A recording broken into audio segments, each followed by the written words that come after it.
chotka qo'yishgan ekan, mustahkam qilib temirlarni yaxshisidan qo'ygan ekan. Keyin chapga qo'yilgan bu.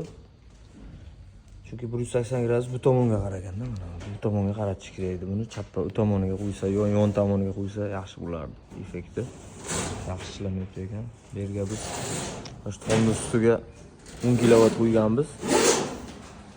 Pablo ishlayapti mana. Fillab. Shu to'g'ri qo'ydirsa, shuncha pulli narsa yarimidan ishlab turibdi, o'zi yarimidan ham kam ishlayib turibdi o'zi. 10 kilovat qo'yganmiz, xudo xolasa. Maksimal effekt olishadi. Goferlar bilan ishlaymiz. Pablo? Endi qo'ydirib bo'lganlar bor-da. Qayerdan biladi ular to'g'ri qo'yilgan, noto'g'ri qo'yilgan?